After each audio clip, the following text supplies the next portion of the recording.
That's the next verse, isn't it? Bees. 6 little soldier boys playing with a hive. A bumblebee stung one, and then there were 5. Bumblebee stung one. Has anyone ever heard of a bee sting being fatal? We all look pretty spry, so God, you don't think that.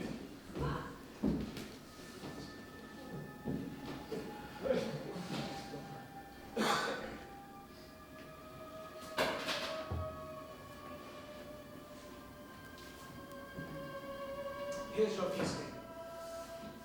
A hypodermic syringe. The modern bee sting.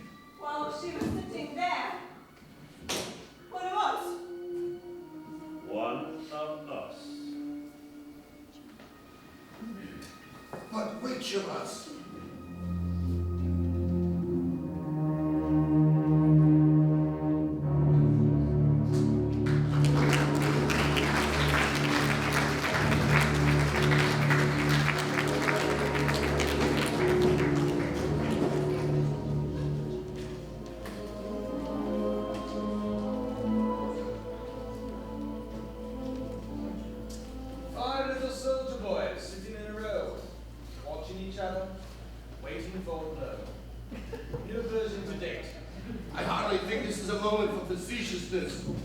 But I have to relieve the gloom somehow. Damn that electrical time's running down. Let's play a nice round game, shall we? Why not invent one called Suspicions? Next. A suspects B, B suspects C, and so on. Let's start with Bloor. It's not hard to see whom Bloor suspects. It sticks out a mile. I'm not fancy enough, I know. I wouldn't say no to that. No, you're quite wrong, you know. Abstract justice really isn't my line. In order for me to commit murder, there has to be something in it for me. Well, I say is that you've acted suspiciously from the start. You came here with 2 different stories. First you said you had a revolver, now you say you lost it. I have lost it. A likely story. What do you think I've done with it? I suggested myself that you search it. No, you're too clever for that. You wouldn't have it on you, but you know where it is. Oh, I've cached it, ready for the next time. I shouldn't be surprised. Why don't you use your brains, Bloor? If I'd wanted to, I could have shot the lot of you by this time. Pop, pop. Pop, pop. Pop. But that's not the big idea. Oh, the crazy touch. My God, man. I'm sane enough. The doctor says there are lunatics that you never know are lunatics. By the looks of it, I'd say that's right. Well, we shouldn't just sit here doing nothing. There must be something we can do. Surely there must be something. If we lit a bonfire. In this weather. The weather will clear soon enough, and then we'll be able to do something like a bonfire, signal, heliograph. A question of time. Time! We don't have any time. We should all be dead. Precautions that we have adopted are adequate. I tell you, we should all be dead. All but one of us. He'll think of something else. He's thinking now. Poor Louise. What was her name, Doctor? Cleese? Was it nerves that made you to her head, Doctor? No. Drink. I was a heavy drinker. God help me, I was drunk when I operated. Quite a simple operation. My hand was shaking all over the place. I get the jerk now. A big, heavy, countrified woman. And I killed her. So I was right. That's how it went. Oh, the nurse knew. But she was loyal to me or to the hospital. So we gave up drink. I gave it up altogether. And I took up the study of nervous diseases. Very successfully. Oh, 1 or 2 lucky shots. I had good results with 1 or 2 women. They told their friends. Last year or 2, I've been so busy I haven't known which way to turn. I got to the top of the tree. Until Mr. Unknown Owen and down will come Craig, Doctor and all. Will you stop your damn little sneering and joking? Gentlemen, please. Cannot afford to argue. It's all right by me. I apologize. This inactivity gets on my nerves. We have adopted the only measures possible. As long as we stay together within sight of each other, the recurrence of these tragedies will be impossible. I mean, we have all submitted to a search. We know that no man has any gun or firearms or a knife about his person, nor has anyone any drugs or cyanide. As long as we stay together, nothing can happen. But we can't go on like this. We shall need food, sleep. That's what I say. Obviously, the murder's only chance is to have one of us separated from the other. So long as we prevent that, we are safe. Safe. Don't stay silent, Vera. There isn't anything to say. I wonder what the time is. It's awful waiting. Waiting for the hours to go by. Feeling that they may be so long. What is the time? 8:30. Is that all? Pretty awful light. How are the candles all out? There's a whole packet left. The storm seems to be dying down a bit. What do you say, sir? Perhaps, but it's not good to be too optimistic. The murder's got everything going for him. Even the weather's falling in with his plans. What about something to eat? Good night, I'll go out and have some time and make some coffee. But you four stay here. That's right, isn't it? Not quite, Miss Claiborne. You see, it would be inadvisable for us to eat or drink anything that you prepared out of our sight. Oh. You don't like me, do you? No, it's not a matter of likes or dislikes. There are very few tricks that will get past you, Sir Lawrence. You know, if you won't be offended by saying so, you're my fancy. You know, this is not the moment for any of us to indulge in the luxury of taking over plans. Well, I don't think it's low. I might be wrong, but I can say I feel you have the imagination for this job. All I can say is, if you are I take my hat off to you for being a damn fine actor. Thank you, but nothing. I don't think it's the doctor. No, he hasn't had the nerve. You've got plenty of nerve there. However, you also strike me as being eminently sane. Therefore, you only do murder, then thoroughly do nothing. Thank you. I thought of something. Splendid. Animal, vegetable, or mineral? That man says he's a police officer, but we've got no proof of that. He only said so after the gramophone record, when his name had been given. Before that, he was pretending to be a South African millionaire. How do we know that police officer isn't just another impersonation? What do we know about him? Nothing at all. Of course he's a policeman. Look at his feet. That's enough from you, Captain Lombard. Well, now we all know where we are. Oh, by the way, Doctor, Miss Claiborne suspects you. Oh, yes. Haven't you seen her shoot a dirty look your way once in a while? All works out quite pretty. I suspect Sir Lawrence. Flaw suspects me. Armstrong suspects Flaw. What about you, sir? Well, quite early in the evening, I had formed a certain conclusion. It seems that everything that happened points to unmistakably one person. I was of that same opinion. Which one? But, no, I think it would be inadvisable for me to mention that name at the present time. Inadvisable in the public interest. Exactly. What about the food idea? No, no. Let's stay here. We're safe here. Can't say I'm hungry. I'm not ravenous either. You can go outside and have a guzzle by yourself, though. Tell you what. Suppose I go out and bring a tin of biscuits in, Good idea, Flaw. Oh, Flaw. eh? And an opened tin, Flaw.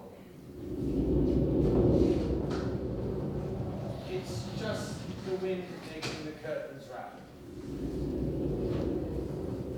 I wonder what happened to the bathroom curtain. The one that Rogers missed. By the wildest stretch of the imagination, I've not seen any homicidal maniac once with a scarlet oil silk curtain.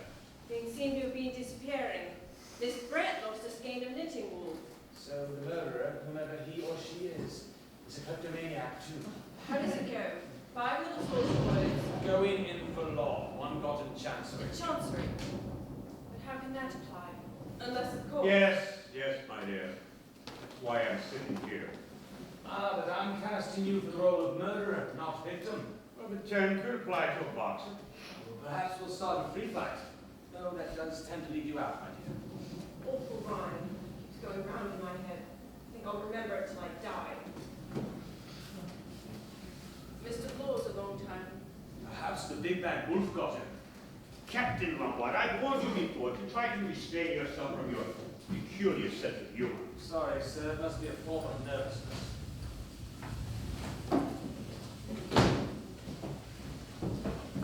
Put your hands up, search it.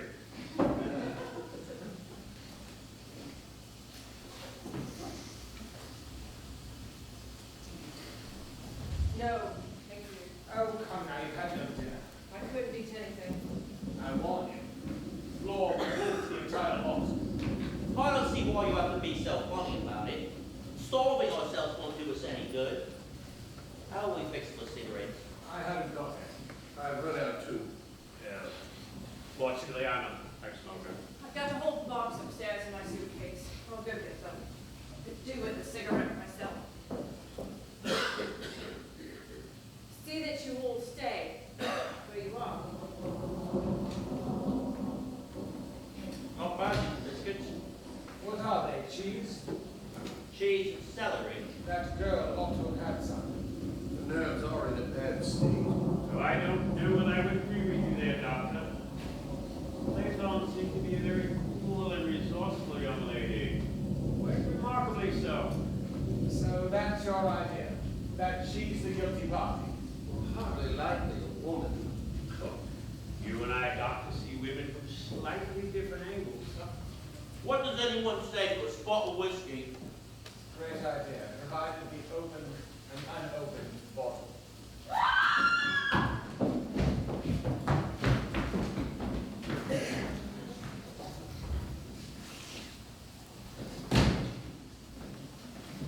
Who's that?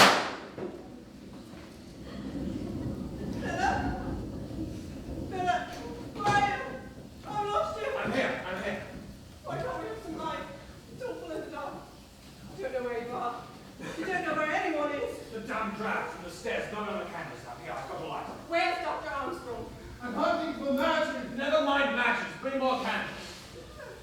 I was horrified to death. It went right from my throat. What? The window was open in my room. Blew out the candle as I opened the door. And a long strand of steam stuck in my throat. I thought, in the dark, that I was being strangled by a wet hand. I don't wonder why you yelled. Who hung that seaweed there? I don't know. When I find out, I'll make him sorry he was ever born. Who's that? It's all right, Miss Claythorne. It's only me. Where have you been all this time? I went up to my room to look for more candles. Where have you been? Looking for my flashlight. Where is Blore? Here we are. Now, who fired that shot?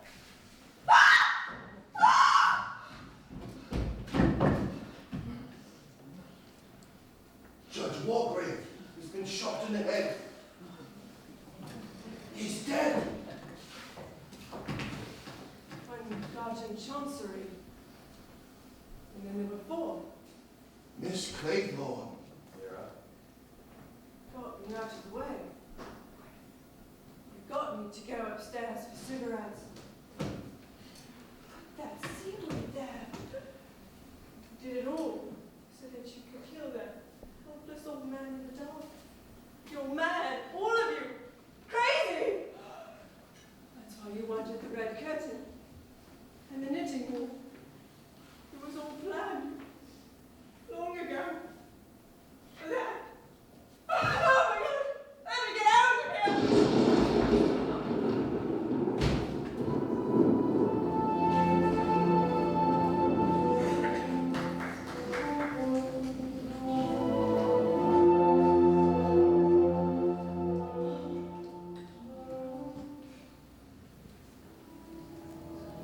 Three little soldier boys sitting in a row, thinking as they guzzle, who's the next to go? Philip. Oh, that's okay, Miss Claythorne. I don't mind joking on a full stomach. I must say I was hungry. All the same. I don't think I shall have a fancy tin tongue again. I was wanting that meal. I feel a new man. We've been nearly 24 hours without food. That does tend to lower the morale. Somehow, in the daylight, everything seems different. Well, we mustn't forget there's a dangerous homicidal maniac somewhere loose on the island. Why is it one doesn't feel jittery about it anymore? Because we know beyond a shadow of a doubt who it is, eh, Lord? That's right. It was the uncertainty before, looking at each other, wondering which. I said all along it was Dr. Armstrong. Yes, you did, my son. And Hill, of course, you went completely bat and suspected all of us. Yes, that seems rather silly in the light of day. Yes, very silly. Allowing it was Armstrong, what's happened to him? Well, we know what he wants us to think has happened to him. What exactly did you find? One shoe. Just one shoe. Sitting prettily on the cliff edge. Inference, Dr. Armstrong has gone completely off his onion and committed suicide. Well, it's all very circumstantial. Right down to the little tiny soldier broken over there in the doorway. I think that was rather overdoing it. A man wouldn't think of doing that if he was going to drown himself. Yes, quite so, but we're sure that he hasn't drowned himself. But he had to make it look like he was the seventh victim, all according to plan. Suppose he really is dead.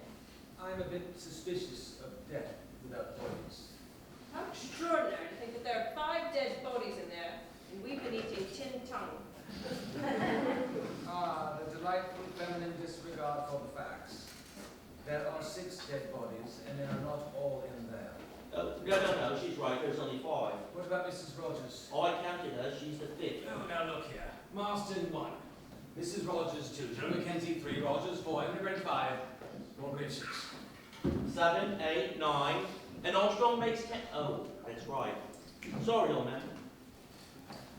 Perhaps you should take Mrs. Rogers and shove her in the morgue with the others. I'm a detective, not an undertaker. For heaven's sake, stop talking about bodies. The point is, Armstrong murdered them. You should have known it was Armstrong straight away. How do you think Armstrong got a hold of your revolver? I haven't got the slightest idea. Tell me exactly what happened in the night. Well, last night, after your little fit of hysterics, you went to your room and locked yourself in. So we all thought it would be better for us to go to bed. So we went to bed and we locked ourselves in our room. About an hour later, I heard someone pass by my door. I went and tapped on the Law's door, and he was there all right. I checked Armstrong's room, and it was empty. That's when I went back to your room, tapped on your door, and told you to sit tight no matter what. I came down here, this room was empty, that balcony door was open, and my revolver was lying just beside it. But why the devil should Armstrong chuck the revolver away? Either it was an accident, or he's completely insane. Where do you think he is? Lurking on the island somewhere, waiting to have a crack at one of us. We ought to search the house. What, and walk into an ambush? I never thought of that. Are you quite sure you heard no one moving about after we left last night? Oh, I imagined all sorts of things. But nothing short of setting the house on fire would have got me to unlock my door. Yes, I see. It's just thoroughly suspicious. What are we talking about? What are we going to do? If you ask me, do nothing. Sit tight, take no risks. Now look here, I want to go after that fellow. What a dog of the bulldog breed you are, Bo. By the way, between friends and without prejudice, you did go in for that little spot of perjury, didn't you? Well, I guess it doesn't make any odds now. Glenda was innocent, all right. The gang squared me, and between us, we put him away for a stretch. But mind you, I wouldn't have admitted it if it wasn't for the fact that Now we're all in the same boat. I couldn't admit it in front of Mr. Justice Wargrave, now could I? No, hardly. Say, that fellow Satan, do you think he was innocent? Oh, I'm sure of it. Wargrave must have had a very good reason for wanting him out of the way. Well, Blow, I'm delighted you decided to come off your virtuous perch. I do hope you made a tiny bit out of it. Nothing like I should have done. They're a tough walk, that Benny gang. But I got my promotion. Yes. Bender got penal servitude and died in jail. I couldn't know he was going to die, could I? No, that was just your bad luck. Is, you mean? No, yours too. Because of that fact, your life might get cut unpleasantly short very soon. Who, me? By who, Armstrong? I'll watch it. Well, you'll have to. There are only 3 little soldier boys left. And what about you? I shall be all right. I've been in tight places before, and I've gotten out of them. And I intend to get out of this one. Besides, I've got a revolver. Oh, yes, the revolver. You know, first you said you found it lying down there. How do I know you didn't have it all along? Same old gramophone record, Attwn. No room in that head of yours for more than one idea at a time. Yeah, but it's a good one. And you're sticking to it. And if I were you, I would have thought of a better story than that. Well, I wanted something simple that a policeman could understand. And what's wrong with the police? Nothing now that you're off the force. Look, Captain Lombard, if you're an honest man as you pretend to be... No, please, Flo. We're neither of us honest. Well, if you're telling the truth, then you should do the square thing and chuck that revolver down there. Don't be an ass. Look, I said I would go through the house and look for Armstrong myself. If I'm willing to do that, will you lend me the revolver? No. Then The you... revolver's mine. It's my revolver, and I'm sticking to it. Well, then do you know what I'm beginning to think? No, you're not beginning to think it, you squarehead flatter. You thought it last night. And now you're back to your original idea. I'm the one and only you and unknown Elvis. Is that it? I won't contradict You you. don't think what you like, but I warn I you. think This is... you are both behaving like a pair of children. Sorry, teacher. Of course, Captain Lombard isn't the unknown. The unknown is Armstrong. And I'll tell you one very good proof of it. Oh, what? Think of the rhyme. 4 little soldier boys going out to sea. A red herring swallowed one, and then there were 3. Don't you see the subtlety of it? A red herring. That's Armstrong's pretended suicide. But it's only a red herring, so really he isn't dead.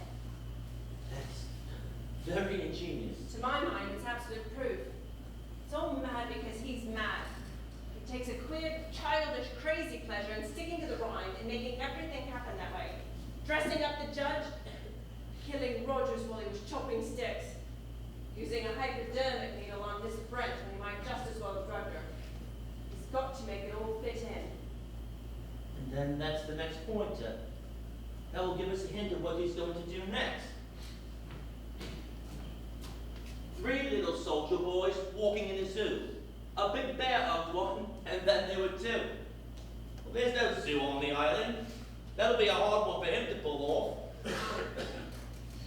Captain Lombard, what about a nice bottle of beer? Please, Flo, would you stop thinking like your stomach? This craving for food and drink will be your undoing. There's plenty of beer in the kitchen. Yes, and if anybody wanted to get rid of you, the first place they'd think of putting a lethal dose would be in a nice bottle of beer. Hello? What's that?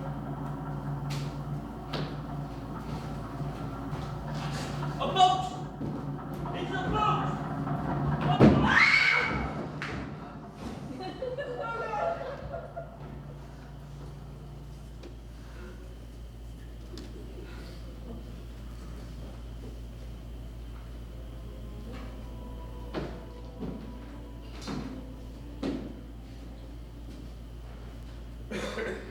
Lord got his. How? Booby trap. All set, a wire across the door attached to something above. Is he? Yes. Crouched. Head stove in. By a great bronze bear holding a clock above the window. A bear? How ghastly. It's this awful childishness. Fool blow us. And now there are 2. Yes, Spirit, and we'll be very careful. We shan't do it. He'll get us. We'll never get away from this island. Yes, we will. I'm not beaten yet. Don't you feel that there's someone now in this room watching us? Watching and waiting? No, that's just nerves. Then you do fear No, I don't. Please, Philip. Let's get out of this house.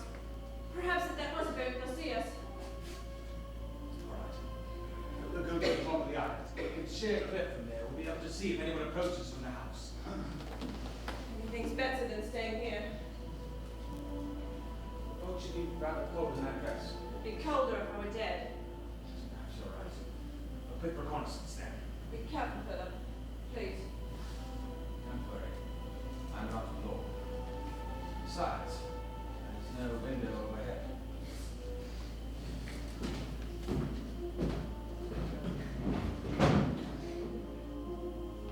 Hello. There's something washed up on the rocks. What? It looks like a body. Why don't you wait inside while I go take a look?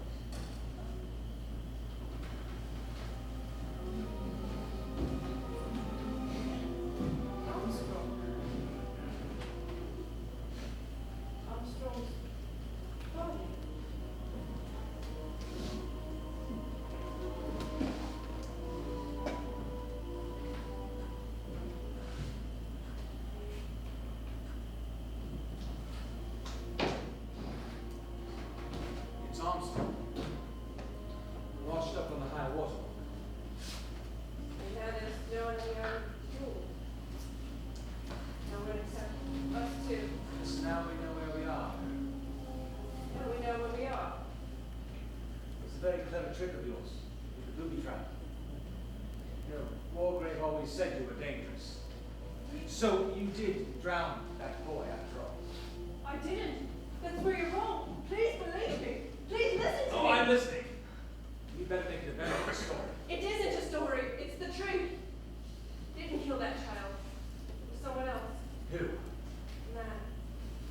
Peter's uncle. Was in love with him. Oh, this is getting very interesting. Don't sneer. It was hell. Absolute hell. Peter was born after his father's death. If he'd been a girl, Hugh would have bought everything. Ah, the well-known tale of the wicked uncle. Yes, he was wicked, and I didn't know it. He told me he loved me, but that he was too poor to marry. There was a rock far out that Peter was always wanting to swim to. Of course I wouldn't let him. It was dangerous. One day we were at the beach, and I had to go back to the house for something I'd forgotten. When I got there, I looked down and saw Peter swimming out to the rock. I knew he hadn't a chance. The current had got him already. I flew towards the beach. Hugh tried to stop me. Don't be a fool, he said. I told the little horse he could do it. Go on, this is very interesting. I pushed past him. He tried to stop me, but I got away and rushed down. I plunged into the sea and swam after Peter. He'd gone before I could get to him. And everything went off well at the inquest, I imagine. They called you a plucky girl, and you kept your mouth shut about Hugh's part in the business. Do you think anyone would have believed me? Besides, I couldn't. I really was in love with him. And then I suppose Hugh let you down. Do you think I ever wanted to see him again? But I'll say it there. You certainly are an accomplished liar. Can't you read the truth when you hear it? And who set the booby trap for Bull? I didn't. Look, I'm no saint, and I've broken most of the commandments in my time. There's one thing I won't stand for, and that's murder. You won't stand for murder. What about those natives you left to die in Africa? That's what's so funny. I didn't. What do you mean? You actually admitted the whole thing. I'm not Philip Lombard.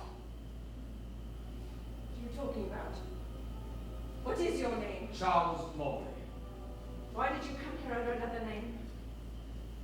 I knew Lombard very well. 2 weeks ago, he committed suicide. I came here to find out if the Owens had anything to do with it. Do you expect me to believe that? But there is a story much more unbelievable there.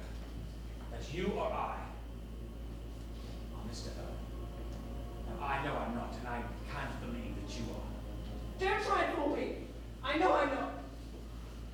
It's got to be you. There's no other explanation. You're so sure? Well, here, go ahead. Shoot me.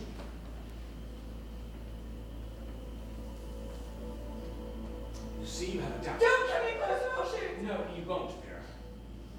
Because you still trust me. And I still trust you. And there has to be some explanation.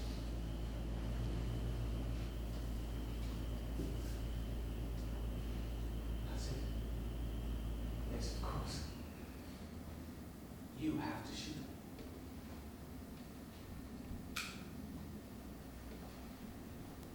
Go ahead, shoot, and don't be alarmed when I fall to the ground. I don't understand. I won't hit you. Yes, I know. Trust me. Shoot.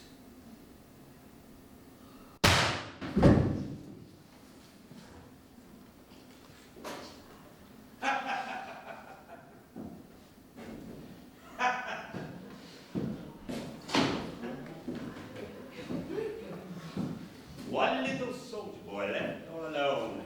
He went and hanged himself, and then there were none. Yes, it's all come true. My 10 little soldiers plan. And my rhyme. Yes, my rhyme. Oh, this is for you, Miss Claypool. What if I don't agree to hang myself? Oh, it's